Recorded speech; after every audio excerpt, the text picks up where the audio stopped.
All right, everyone, we're going to get started here. I am really happy to welcome Resa Kelly, who's our speaker today. Dermot? Sorry. Okay, so Resa is an associate professor at San Jose State University, and she has many, many degrees to her name. So, number one, she has a bachelor in psychology from the University of Notre Dame, a bachelor in chemistry from the University of Northern Iowa, and she took a little bit of a break to be a high school chemistry teacher for 6 years, but that didn't stop her. She went on to do a master's in science education at Northern Iowa, and then later a master's in chemistry and a PhD in chemical education from the University of Northern Colorado. Right now, Resa studies how molecular visualizations affect students' explanations and their understanding of chemistry. And she's working on developing a set of principles for the design of effective molecular animations. So we're happy to have Resa here now as a visiting scholar for the semester here at Berkeley. And we're looking forward to your talk. So welcome, Resa. Thanks. So I was just going to add on to that, over-educated and underpaid. It's always the way it goes, right? They go together. All right, so what I'm going to be talking about is there are some learning tools that I've been working on the design of them for a while now. I had this NSF grant to look into them. And so this was a study that I did to look at the parts of the electronic learning tool. So the parts to these tools consist of molecular visualizations, which are visualizations at the atomic level. And those are actually generated with Maya animation. So again, I'm not a programmer myself, but for those of you who might have programming skills, Maya animation, it's more of an artistic form for creating pictures. And those animations were informed by a study that I did previously with students and with professors. And there were also cartoon tutorials where the animations were actually embedded in a cartoon framework. I'm not going to be talking about those. What this particular study is going to focus on is the molecular visualizations and how the students responded to those. So to begin with, when we look at the literature on visualizations, what we tend to find is that there have been a number of studies. There have been a number of studies that tell us that visualizations can be very effective and helpful for instruction, which makes good sense, right? I mean, if you're thinking of visualizations, we're looking at ways of kind of creating concrete examples of really abstract ideas. So showing what the atoms and molecules look like, it gives you a point of conversation, a point of reference in conversations. So it makes sense that there's been a number of studies and mine are included in these, that show that they can enhance understanding. But while there are studies that talk about the way that these visualizations can enhance understanding, there's also studies that suggest that that impact would vary. And you can imagine just off the top of your head that, of course, that would make sense as well when you think of the students coming to the table with their own set of prior knowledge. And then it's how they can take in the information, of course, how that visualization is embedded in the instructional design. So there's a lot of things that come to the table to affect how students do learn from these visualizations. But what I want to do is sort of focus on a particular area. So the visualizations that I'm focused on are of a concept that is conductivity. So conductivity of various substances. And you might be wondering, well, why this particular concept? How would you decide this to be the concept to animate? And it really goes back to having, in grad school, having studied sodium chloride dissolution and then being interested in how students transfer that understanding to understand precipitation reactions. So precipitation reactions, again, how is that relevant? Well, a lot of times with these precipitation reactions, you're looking at aqueous salt solutions and how they mix together, how they form and precipitate. And at San Jose State, we just happened to do a lab prior to a precipitation lab where we look at conductivity of various substances. So the goal in that, for that lab is not so much to, it is to give them the experience, but it's a very simple lab. Like there's a battery-operated conductivity tester that students place in various substances. And they're basically, does it conduct? Weak, strong, not at all, what happens? And then, you would think that would be an optimal time for the instruction to have the students think about, well, what does that mean in terms of the atomic level? What's happening, right? But this lab that we tend to do actually focuses more on the symbolic representation. So it gets students to say, okay, if I have a strong electrolyte, meaning I've got numerous ions separated in solution that they're able to conduct, how can I represent that using symbols?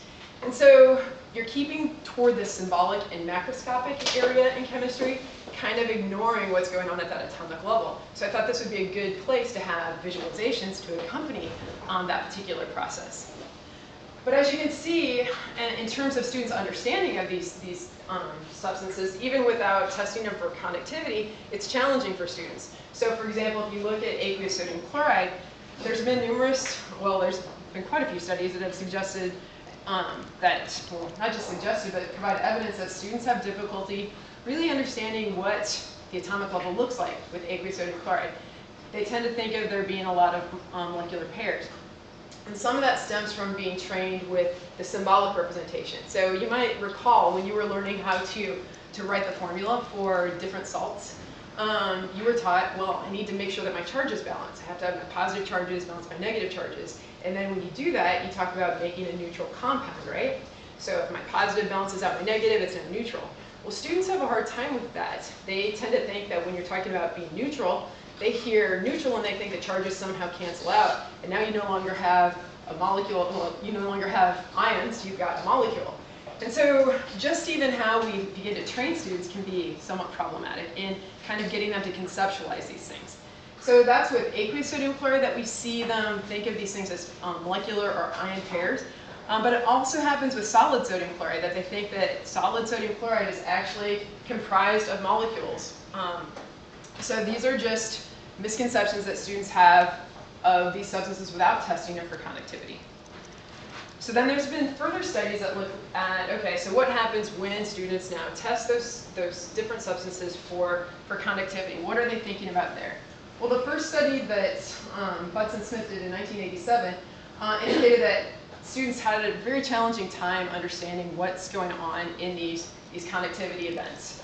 They did recognize that charged particles were involved, but not a clear no real clear explanations for what was happening. But then Teichert and I think Don Rickey and Seth Anthony and a few other people looked at context, and they compared. I think they were looking at kind of colligative properties and also conduction and how students represented salt solutions in these environments, and actually found that students had a better.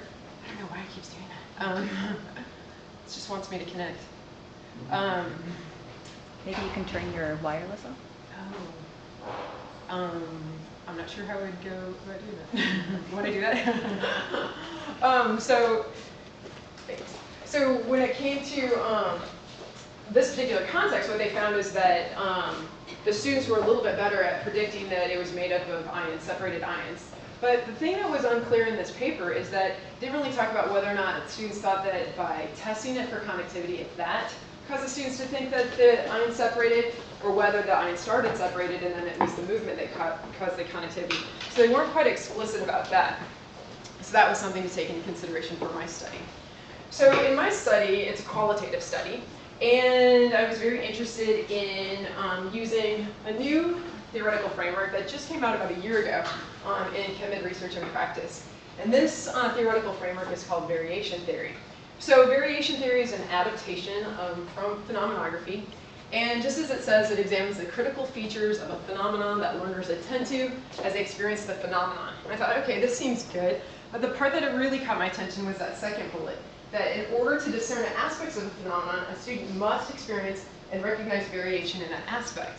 So when I was thinking about this, I was thinking about watching visualizations. So what we want to think about is, how do students look at those visualizations as being similar to what they already picture in their mind, and how do they picture it being different? So do they notice variation, and then does that cause them to affect their understanding? So that's why I thought this was a good fit for my particular study. And so in order to really examine that, I picked two kind of major constructs. And those two constructs were mental models and metacognition. So the mental models, I'm interested in how the students picture the atomic level in their mind. And then, of course, I need a vehicle for learning what they picture in their mind, since I don't have access to their mind, which might be surprising to you. But so I used some click and drag tools to help disclose how they were thinking of these things, how they pictured it. And then for the metacognition, I used an interviewing technique where I just asked them two simple questions. How do they pictures that you see in these animations, how are they similar to how you picture it, and how are they different? And I wanted to look at their responses to those. So that's kind of really the study in a nutshell. But so this was the framework, the theoretical framework. And the central goal was to investigate how students recognize variation between the mental models and the models featured in visualizations using a metacognitive monitoring activity and picture construction revision. Then the main research question that I'm going to talk about today is what kinds of visualization features do students identify as matching to or differing from their mental models, and how do they express modifications to their mental models in pictorial constructions and by using metacognitive monitoring. So that's the idea. So the participants. There were 24 participants in this study, 13 females, 11 males. This is from a large lecture class at, well, I can't say the university, but I think you have a good idea. And very diverse population of students attended this particular institution. They were enrolled in the first semester of general chemistry. They were asked to participate, just be an oral announcement in the class, and they were actually offered extra credit, which sometimes is seen as like a bad thing to do, but it's quite a motivator. And the instructor also provided students other extra credit opportunities. So it was one particular option for students. And all students prior to this point, this was toward the end of the semester, so the students had all done that lab on conductivity that I talked about initially. And they'd also done a lab on precipitation reactions. And with that particular lab, they actually used one of the tools that I'd created previously for precipitation reactions that showcased the atomic level detail of aqueous salt solutions. So students had a good idea of how aqueous salt solutions looked based on having worked with this tool. And that tool showed them like, the hydration of ions and the random movement that goes with it. So they had that, again, about the first 4 weeks of school. And then as they progressed in the course, they also had more information brought to them from their instructor about intermolecular forces of attraction, which is also relatively important with this kind of concept. So they had quite a bit of information already. So they had a pretty strong background going into this particular study. So one of the things that I wanted to make sure that I could do was to thoroughly analyze their prior knowledge going into it. And so in order to analyze their prior knowledge, I also wanted to look at context. And in particular, I wanted to look at how students would respond to kind of typical worksheet type context that you would tend to get in labs. So this one over to the, my left, your right. This is sort of typical of what you might see in our labs, where you get the formula of a substance. Then in the second column you're asked, does it conduct? Would it conduct weak, strong, not at all? How would this conduct? And then this third column is asking them to explain why do you think it will or will not conduct based on your prediction. So kind of getting at that why. What do you think? And keep in mind this was done on an iPad. So these columns could go as long as they needed to make them. So it wasn't like they were constricted by the space here. They could make their answer as long as they needed to in order to provide an explanation that they felt was appropriate. So that was kind of the first phase. As soon as they completed this table, there were some additional questions. I'm not going to focus on those right now, but didn't take them too long to complete this worksheet. And then for the second part of the prior knowledge analysis, I wanted to really push them. So my idea here is I'm wondering, will they go to the atomic level to make their explanations? And if they do, good. But if not, I want to have a way to push them there because I want to find out how they picture the atomic level. So for that, I worked with a programmer who we created kind of a click and drag type of worksheet. So with this click and drag worksheet, you'll notice you have a macroscopic picture of a beaker here. And right here is solid sodium chloride. It's a little difficult to see, but there's actually some texture associated with this, which would look just like if you were to pour table salt into a beaker. It would look very similar to this. And I've had people in the past, when I presented these click and drag tools, they'd say to me, why did you choose to put the solid sodium chloride in a beaker? Because most students will think that with a beaker, you only put solutions in a beaker. So you're going to set students up to think that that's a solution when you're not. It's a solid. And I said to them, well, there are a couple of reasons. One is that this actually looks like the laboratory representation that students use. When you want to test the substances for conductivity, they're actually placed in beakers. And you can actually pour solids. So it's an interesting phenomenon. You can pour salt, right? We do it all the time.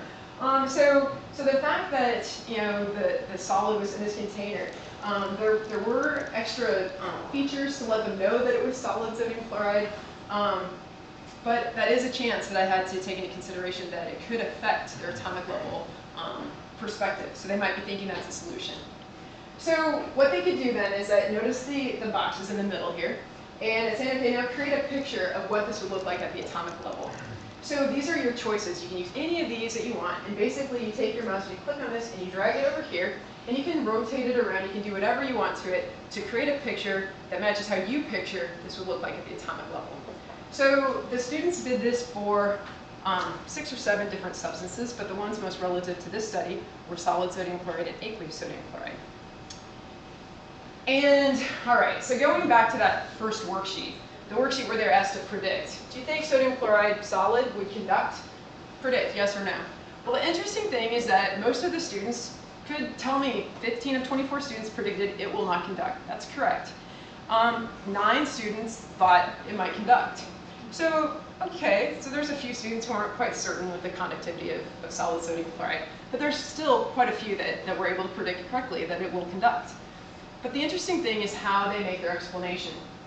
So what I noticed is that in those explanations, they really weren't explanations. It's more like, well, it's a solid. That was the reason for why it didn't conduct. And very rarely did they go to that atomic level. In fact, only like 5 students made reference to the atomic level when it came to describing why the substance did not conduct.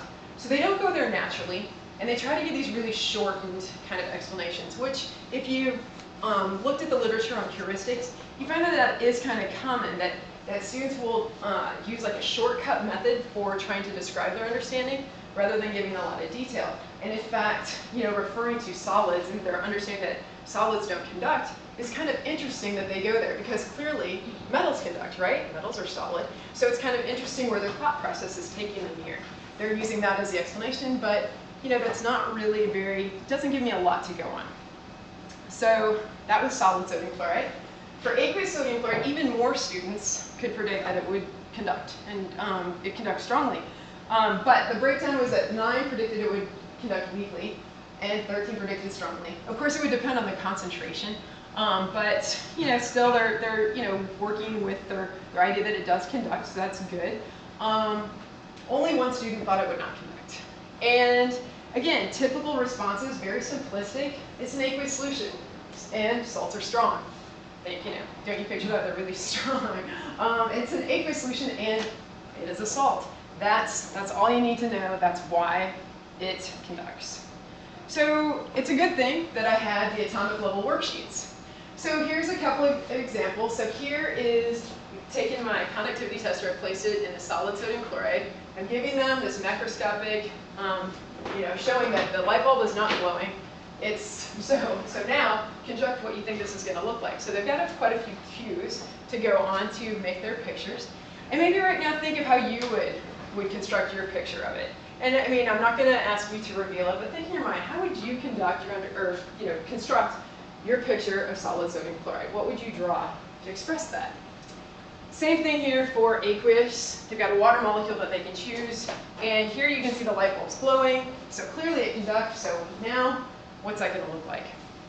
Well, so the students, this is just a sampling, and there were 24 students. I just chose these 5 just for fun and kicks. But what do you think is kind of the take-home message here? How do students like to represent solid sodium chloride? Kind of like the studies told us, right? They are really focused on the pair. So they still have this idea that molecular pairs are involved. And notice, it's hard to see. I know that these are a little blurry. These don't have charges on them. The one up there does. So you get these ion pairs, but then some students make molecules. This one over here to the side, it's hard to know whether or not, maybe this is a student that actually thought that my solid sodium chloride was liquid, or aqueous sodium chloride. So it's a possibility, but they did do interviews to describe their explanation, so I could tap into that there as well. But again, you can see there's quite a random array of how students represented their understanding of solid sodium chloride. Aqueous sodium chloride, so what do you think? What are they going to show for this one? Well, there you have it. This is just 3. Again, there were 24, but this shows you, here's an interesting representation where it's kind of a mixture. You've got your separated ions, you have a few water molecules and it's all kind of mixed together. Down here, you still have pairs, so they still like that pair idea. And over here, it doesn't look too far different from some of these pictures up here. But again, very attached to that molecular pair idea, which again is supported in the literature, and so it makes quite a bit of sense. So now what I did at this point, so keep in mind this is all prior knowledge. They haven't seen any animations at this point. And what I wanted to do is I've made these animations and I know kind of the key features that are played up in the animations that I've made. So I coded to see against the features that are in the animation, which I know you haven't seen yet. And I'm primarily just going to show you this to give you kind of a sense for where students were in terms of how they performed. So if we're looking at solid sodium chloride, and I'm trying to see if they represented kind of a lattice look to things. Did they make it look like a cube? You can see that only 29%, 29.2%, were able to construct such a representation. In terms of like the number of ions represented, I was trying to get a sense for, again, if you remember back to the picture, there's this little box in the center of that beaker. And so then you go over to the big box where they're supposed to construct their atomic level view. And you would expect, I'd hope, that they would just kind of fill it up because that's supposed to represent what's in that little box. But they tend not to do that. They tend to just use the central space. So they kind of have an unorthodox approach to it. But if they at least used 8 or more, I was pretty happy. So that was where I kind of started with that particular number. And you'll see that most of them still, put in quite a few ions or atoms to represent their understanding. Another big percentage one is that they recognize that the ions would stay in place, that they don't attract to the electrodes. So that was interesting. In terms of misconceptions, you start to see a variety. And misconceptions are kind of interesting that way. You just never know where students are going to come. And so these are some of the more common misconceptions that students portrayed. And again, if you lump these first two together, you'll see that this is that focus on ion pairs. And then the placement of the charges near each other. You don't want to put like charges near each other, that wouldn't happen. Unorthodox use of space. So you just get kind of a sense of just where their misconceptions reside. And with aqueous sodium chloride, with this particular one, I kind of broke it down into solute, solvent, and conductivity. Again, what we're noticing, these are the features you want them to have. So again, this is compared to what the animation shows. I'm trying to find out, okay, do they have these things before they're seeing the animation? And what we're seeing is that I want them to recognize that it's completely dissociated in ions. And mostly half, a little greater than half, do that. Hydration spheres are kind of important. Only 33% represented those, but still that's a sizable number. Not many represent bulk water. So that's kind of an interesting area where they don't focus on the bulk water. And I'll talk more about that in a bit. In terms of conductivity, you've got an interesting array where you have students that they get that the negative electrode attracts cations, but not as many recognize that the positive electrode attracts anions. So that's kind of interesting, or they don't represent it. And some think that the electrodes don't attract water molecules, 58%. So, so that is the features that it should have. And, and these are some of the misconceptions. Again, ion pairs we see showing up. No solvent, a lot of them have that, so no hydration spheres.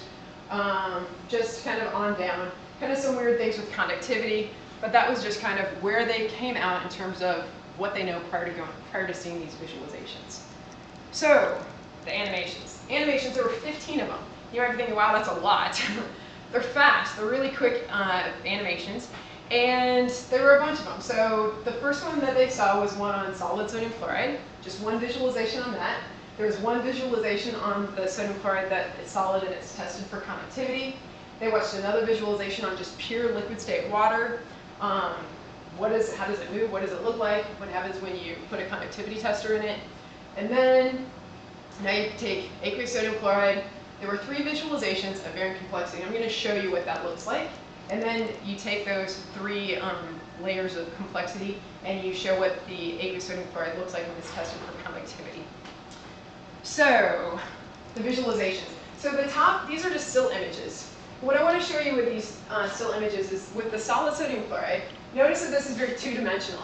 And that's purposeful, because when I studied instructors, most instructors will draw a two-dimensional network to communicate what solid sodium chloride looks like. So I wanted to start with something that looks similar to what instructors use, And also keep in mind that one of the reasons I did that is because who is going to use my tool? The tool is going to be chosen by instructors, whether or not they want to share it with their students. So if I can find ways to accommodate how they instruct and it fits with their instruction, then they might be more likely to use it. So I did that purposely to assist with that. And then I took this two-dimensional network and then it kind of morphs into a three-dimensional view so that the students can actually see that quality to it. And then this is just a slide from when it's tested for conductivity. I'm actually going to show you the one where it's tested for conductivity in a little bit. For the aqueous sodium chloride, again, there were 3 layers. And what I was trying to get at here is that water as a solvent is kind of what we tend to play with. And instructors will do this. They'll make decisions about, maybe I'll leave the water out because one, it's a big pain to have to draw those water molecules. And really what I want to get across to students is that it's separated ions and they move towards the electrodes. That's all I want to deal with. That's what's important to me. But keep in mind that those ions wouldn't be separated if it weren't for water. So water is really important, and how it plays a part in the movement is also important. But I wanted to give a range of ways that you could look at this. So this is the most complex view, where all of the water is just very detailed, red and white spheres, typical of how oxygen and hydrogen are represented. Here you've got your grayscale background with some of the superficial water molecules on top in color. And then here I just kind of removed it, and it looks almost gaseous. And some might say, but that's a misconception. Well, I think this is one of those things where students will tend to draw these in this particular way, as you saw in some of the pictures. A lot of them will put even less water molecules than this. So what I'm trying to figure out is, again, what helps the students? What do the students take away from these things? What could you use for instruction? How can we push students with these visualizations to think? So you can start here, and you can build to the other two. But I just wanted to see how students responded to these. So these were the ones I tested. So this one is solid sodium chloride. So I'm going to play this for you. I hope.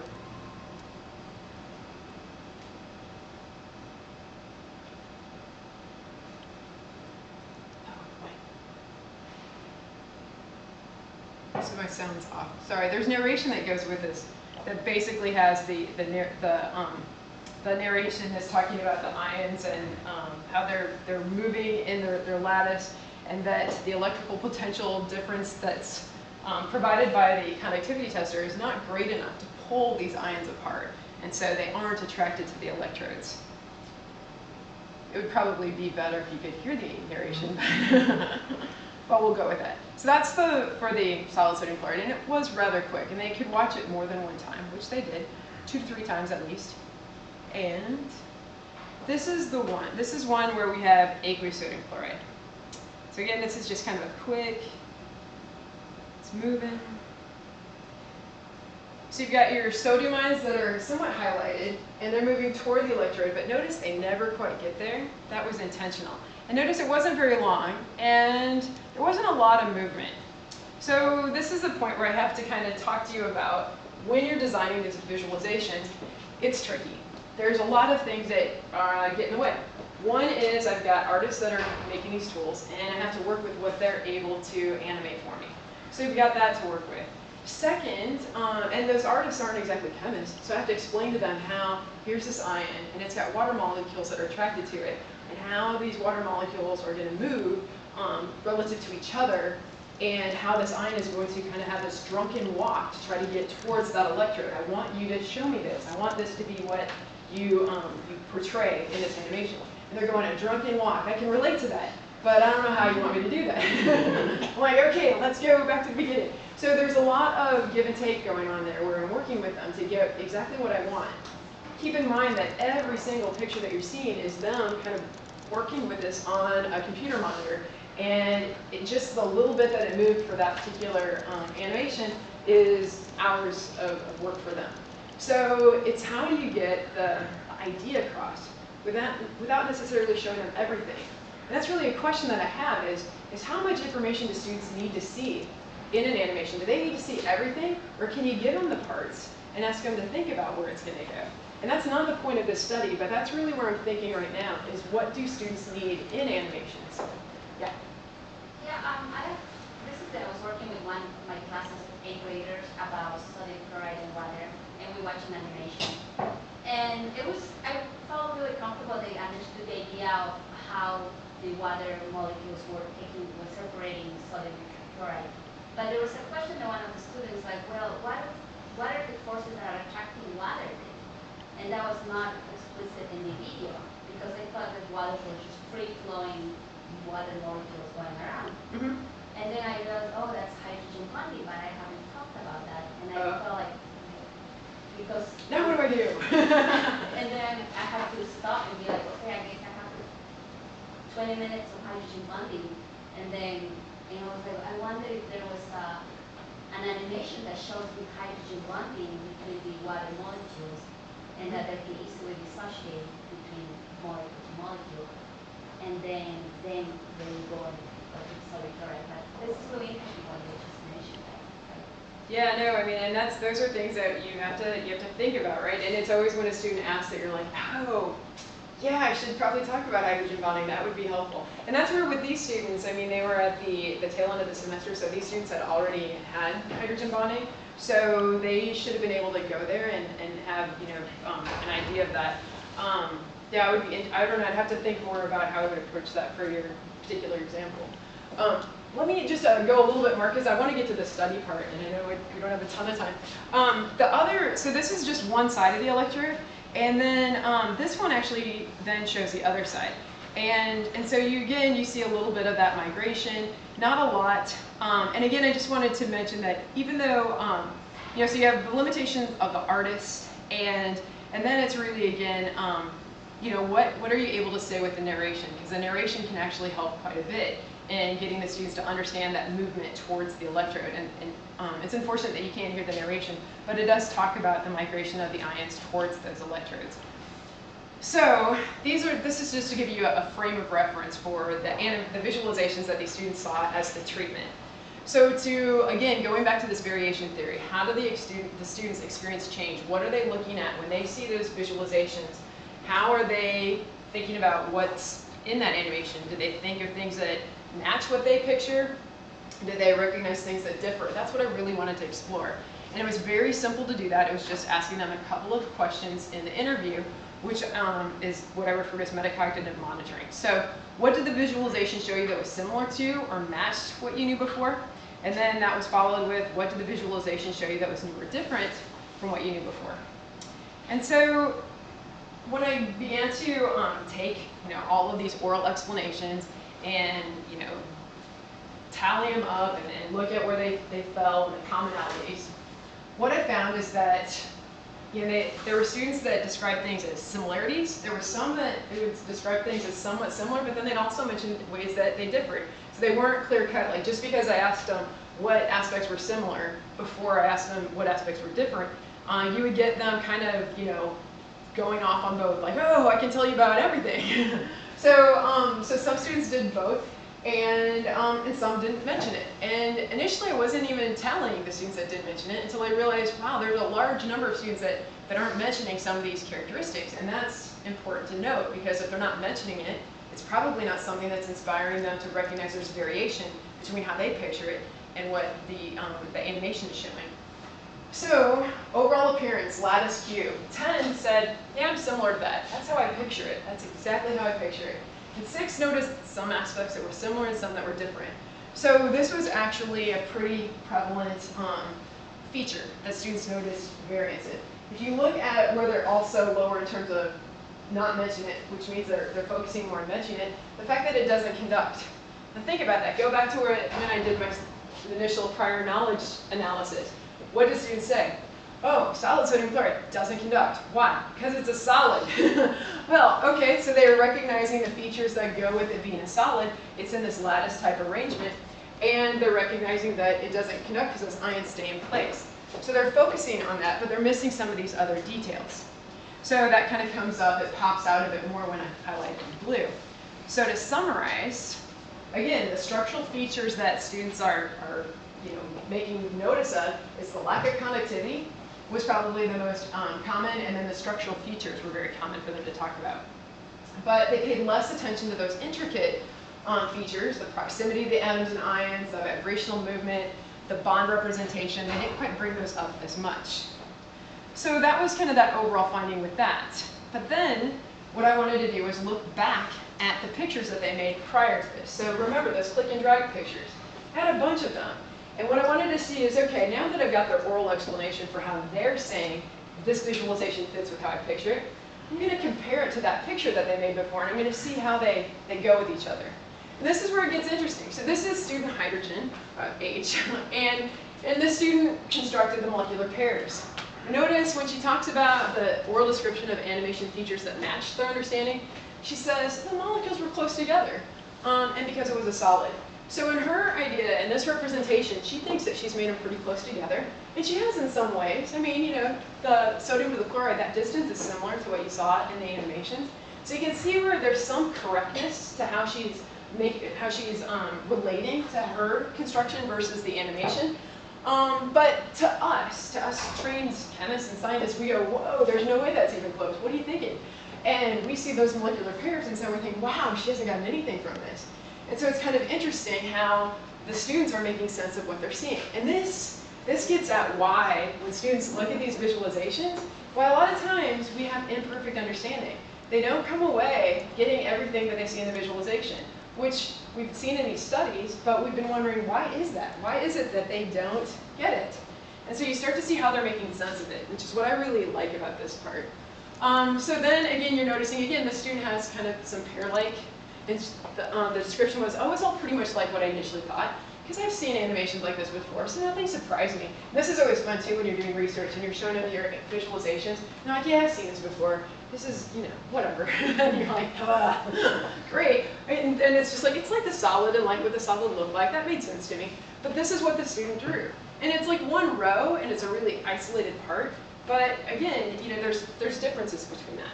With O, here again, yeah, sodium chloride is stuck together, and well, except for the fact that it was super organized, it looked pretty much like what I was thinking. So again, I mean, it's just fascinating to me how the student makes sense of this. So in summary, 16 of 24 reported that the structure of the visualization matched the way they pictured sodium chloride.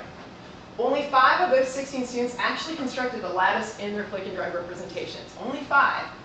So that means 11 of those 24 constructed pictures that were visually dissimilar, in my opinion, to the images portrayed in the visualizations. And those, yet they reported that it matched. So that's really intriguing to me. So some possible explanations for why that could be. You know, it could be that they're recalling or possibly reestablished, you know, connections to visualizations that they saw in the past, like the student had mentioned. I've seen things like this before. It's, you know, it's what I've always pictured. I just didn't construct it that way, but that's what I pictured. So maybe it's bringing that back. Maybe it's causing them to recall it. The other thing could be that because, you know, their understanding is relatively weak, sometimes if your cognition isn't that strong, when it comes to reflecting on your understanding, if you have a weak cognition, how can you really expect people to be very good at recognizing how their understanding is flawed? So it could just be a matter of them not being very good at metacognition. So another interesting aspect of this is that after they made these pictures, the last little part of the study is that now that you've seen the animations, I'm going to give you an opportunity to correct or revise your initial constructions. So how would you revise them? And this is another place where you start to see them making pictures that look kind of similar. Like there's aspects of it that aren't capturing what you see in the visualization. You can see in this first one, this looks almost, you know, it's that two-dimensional representation, almost perfectly portrayed, except, notice right here you have NaCl, NaCl, 2 NAs next to each other, and that's not quite right. But then in other aspects, they kind of get it with the opposites attracted to each other, the opposite ions. So the chloride ion next to a sodium ion. But it's not perfect. And so they're starting to get this idea, and this is where I'm noticing kind of a transition. They're taking aspects that they saw from the visualization, they're fitting it to their understanding, but it's not perfect. Here's another one where the student recognizes that it's a cube-like shape, but still very attached to the pair idea. Isn't really ready to let that go, but is ready to realize that, it is in this lattice arrangement. And here's another one where they're starting to get this idea of the ions being closer together. So they draw more, but really still a mess, right? So this is really fascinating to me because, again, they're making improvements, but it's not perfect. So why is that? So here's another student, just to kind of go on this. So here's student P's initial construction of solid sodium chloride. Here is the revised version. in the first part, it's a similarity. I pictured it as a cube, but I didn't know why. And then the difference, so again, asking the student what's different about it. They're close together to maximize the charges, and it's a cube-like form. So notice that cube part, this person thinks, it's what I thought, it's a cube-like form. But then they do end up correcting it. Like they realize, okay, yeah, I didn't quite draw it like a cube, so I'm going to make sure I draw the cube now. But when you look at this cube-like representation, look at this. It still has that pair. But the good part is that sodium to chloride, chloride to sodium, so it's kind of the right orientation of the ions so that the opposite charges are next to each other. But the interesting thing is if I were to show you this picture, you say, does the student understand that lattice arrangement? I did actually do this with a professor that I worked with in Australia.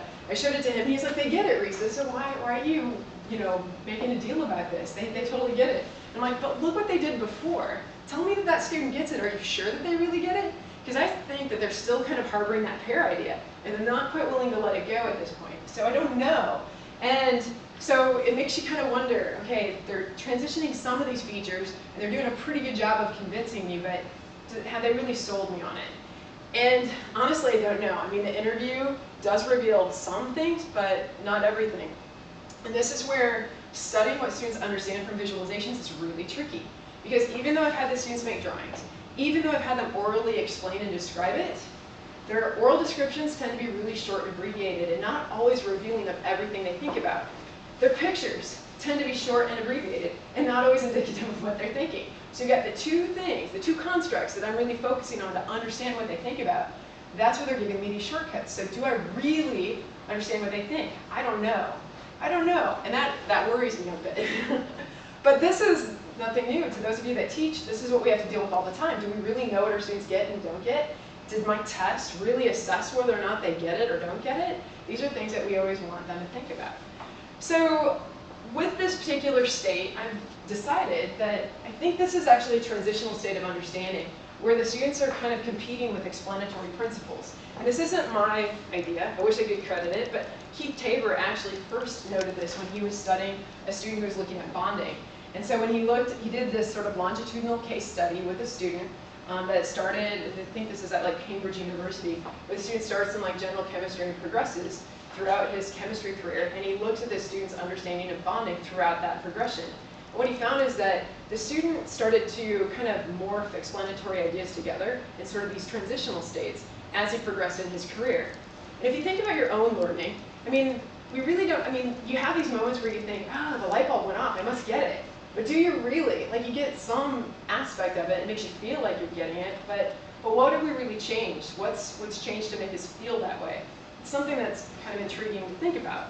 So I feel like this is providing evidence for this sort of transitional state of understanding where we can actually see that they're starting to take in new ideas, but they still might harbor some of their old understanding. And this is just a table of the aqueous sodium chloride.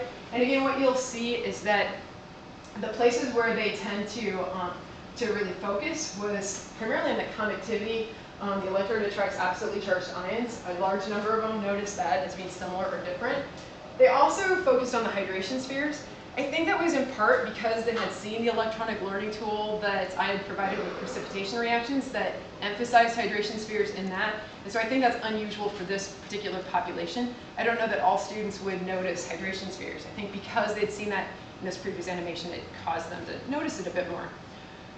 But to summarize, their most commonly reported feature is that the electrode attracts absolutely charged ions and the importance of the movement to that process, and then the hydration sphere. So that's where the variance was noted by them. But the details, not as much. In this table, again, I just wanted to point out what they constructed and then how they saw this as being similar to what they saw in the visualization. So I'll just read the first one with student H again.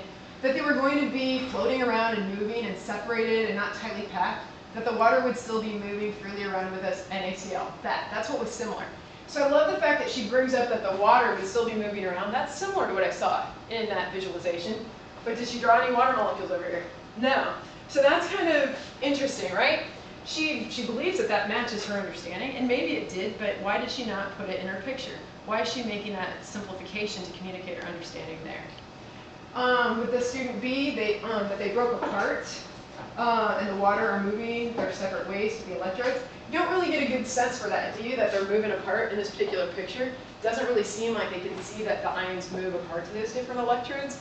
But that's what they thought matched in terms of the visualization. And here you have a student who has these pairs, and they say that they were free, that they were colliding with each other, not to the power level of like gas particles where they come together with like force, but this one showed that they're slow moving, that they have the ability to move around, they were going to the opposite electrode. So if you looked at that, would you imagine that this is what they constructed initially? I don't know that you would, because with those pairs, it sounds like they're recognizing that the ions move to the opposite electrodes. How would that pair move to the electrode? So these are things that you have to think about. So in terms of differences addressed in revisions, 17 of 21 address at least some or all of the differences in the revisions. So that's a good thing. If they notice a difference, if they see the variation, they address it in their pictures. It might not be perfect, but they're recognizing that difference, and they do try to make a correction for it. 10 of the 21 took shortcuts to depict their noted differences. 5 of the 21 who mentioned differences made flawed revisions. So just kind of keeping track of all of this. Here's just showing a student that made a correction. And when I first looked at the transcript, focus on that for a minute. I put the CLs facing towards the positive middle, positive pole. I put the NAs facing, they're together and facing the negative pole. If you looked at this, you wouldn't picture, would you picture that they would keep the pair idea in mind? I wouldn't have.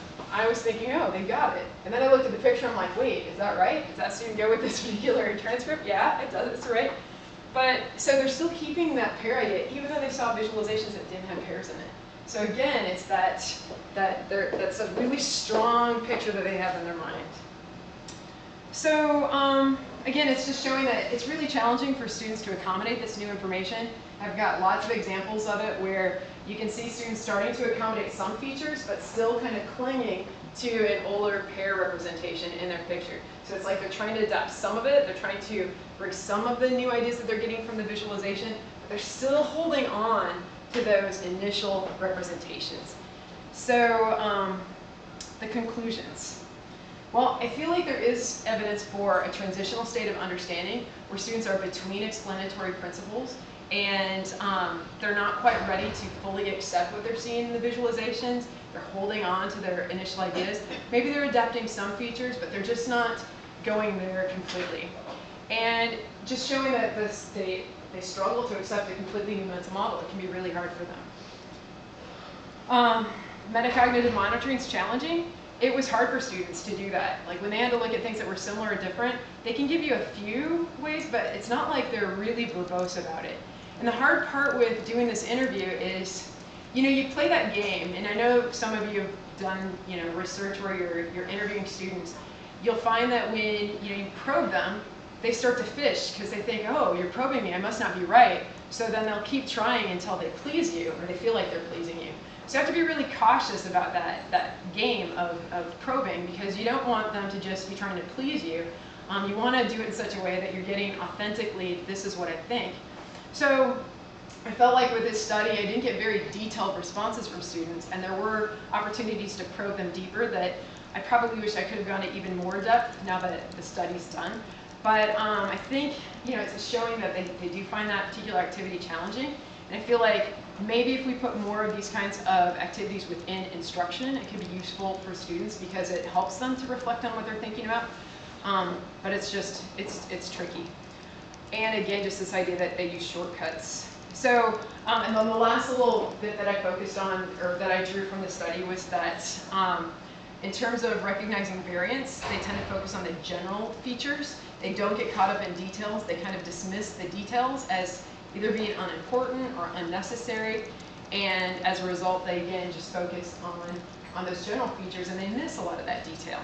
So that's it. So I want to just thank NSF for the award money to be able to create the visualizations and to work with some really talented students at San Jose State. One of the things, we have a really good animation program, and these artists, they'll go on to get hired. I had one guy that he went on to get hired by, I think it was George Lucas, and now I think he's at, like, I don't know where he's at now, but it's still a very, he's making really cool animations. Not a, you know, these were cool, and I'd like to think that I was the starting stone for that, but probably not. So these are really talented people that did a great job. And also just with some of the other professors that were involved with the study, Karen Singmaster and Dr. Ludi Mayer. And then some of these people helped me with coding, and so they're there as well. And that's it. So, I talk fast, sorry. If you have any questions, I'd be happy to take some.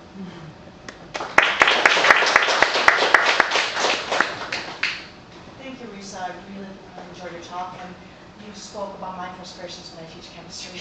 Oh, good. Two questions, okay. I noticed, and I think you probably know the same thing, that students have a very hard time representing charges on the sodium and chlorine. Do you think it's because we give them the periodic table where all the elements have no charge, and do you think somehow they're having a problem visualizing them as charged particles?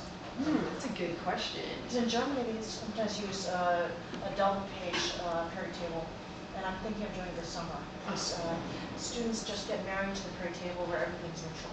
Oh, Well, it'll be interesting to see what happens. Like, I think that's a good. I think it's good to do what you're doing to experiment. In this particular study, I noticed that when students made their revisions, a lot of times they left out charges. But there are other ways that I knew that they were thinking about charge, because the size of the ion will give a clue to that. So when I was coding for that, I had to be pretty cautious about whether they represented the size of the ion in place of putting a charge. But they did actually decrease. The number of students that actually represented charged particles decreased. And you would think that would be counter to this what they saw with the conductivity really, playing up the idea that opposite charges attract to the, electrodes that they're attracted to. Yeah, so I think what happens is they get distracted in that particular situation for my study. As far as like instruction, I think it's good to try things. I think, here's the deal. No matter what we do, we have to start somewhere. So a lot of times instructors will focus on the symbolic representation. I don't think there's anything wrong with that. I don't. I think, I do prefer to look at conceptually how students, I like to push them to think about what's going on conceptually, like how the atoms and ions are moving about. But, there's many different ways to teach. So if they don't have it like at, this point in their career, when will they get it? I don't know. That's something where I think the instructor gets to make decisions on how they want to help the students on that journey. And I think that's one of the fun parts about teaching, is deciding how you're going to do that. No, other question, totally where you're there, students have a very two-dimensional view, and they love that molecule representation of that pair. Right, yeah, they love the pair. I don't know how it's done in San Jose State, but do you think one of the issues is in many chemistry classes, they wait a long time to introduce face-centered cubics and body-centered cubics, because that's more three-dimensional, and I think, at what point do they learn about those three-dimensional models in the class? Well, yeah, and I think that goes back to somewhat being, the instructors gets to decide like where to do that in the journey. Personally, I start to put them together at the start of class, like the first couple of weeks. I start to bring in, and I know that pair idea is strong. And so I do everything I can to start to rip that apart. I'm like, okay, you're gonna think, I even ask them, I'll say, okay, I want you to draw sodium chloride for me. And solid sodium chloride, what does it look like? And I get in there, drawing their little pairs. And some students, here's another thing that's interesting, if you ask your students to draw, and you walk around and look, a lot of students won't draw it. They'll sit there and just, they'll be like, oh, you're not gonna collect them, and I'm just gonna not draw it. And I'm thinking, why are you so scared to draw a picture? And I'll actually go up and I'll be like, come on, and then I'll collect them. I won't grade them, but I'll collect them. And then they're like, you're gonna collect them? And they get all like, you can see the panic in their face. And it's just something that really baffles me, that drawing a picture should be so scary for them. But I try to do that early on, and just try to see what, try to break that. It's a lot of it is, again, that focus on the symbolic representation. And what they're doing is they're mapping, that onto their picture onto that symbolic representation. And that's really hard for them to let go, because they're so comfortable with the formula. They got the formula down, they got that correct, I got it right on the test. And now we're challenging them with that, representation. So what does that look like? Thank you. Yeah. Yeah. So when you talked about how they seem to only recognize general features out of the animations, do you think it's because those are the features that are emphasized in courses, like, you know, the big picture ideas? I don't know how much you guys talk about like the vibrations and where that may be coming from, but I feel like that's not something that we push when we do general chemistry, so maybe it's coming from the course they're experiencing. Could be. Absolutely. I mean, that's certainly one possibility. You know, if you look at it, I mean, yeah, there are some students that notice those details. But keep in mind that they're also making a decision about what they represent. And I think what they're doing is, I really feel like it's like, I'm going to give you what I need to get the answer right. So I know that I don't need to show vibration. You're not going to take out points, because how can you expect me to represent vibration? And so I think in some ways they're trying to give us what we want. And we've really trained them. Like, I mean, I hate to say it, but I mean, it's a very assessment-driven world, right? So they've gotten really good at figuring out what they have to give us for an explanation. And now it's just like, it's not enough. Like, I'm trying to figure out, how do I get, I mean, this is just a personal thing that I'm trying to figure out, is how do I get better explanations from them? Because I'm not satisfied with those explanations. Like, it's a solid.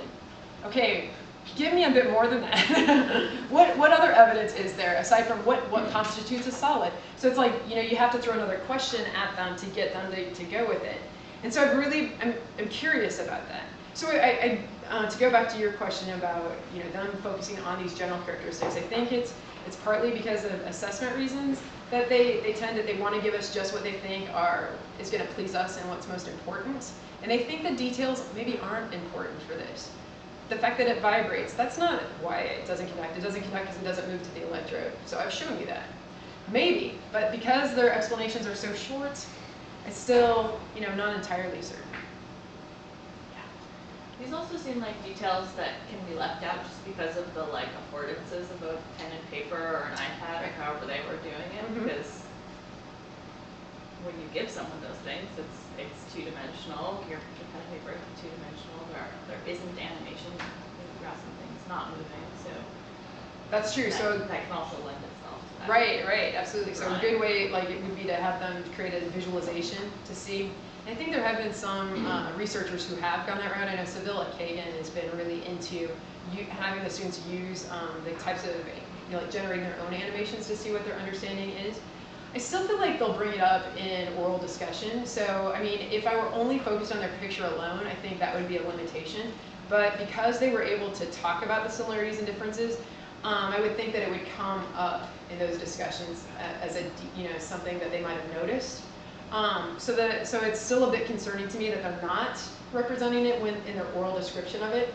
But if it were just one, like if it were only going on the two-dimensional, for the click and drag, they did have little arrows in there where they could represent motion, but only one student out of the 24 ever chose to use an arrow in the picture. Well, these are also things that are harder to depict on a blackboard or a whiteboard. Right. So they might also not be emphasized as much in the classroom for those reasons.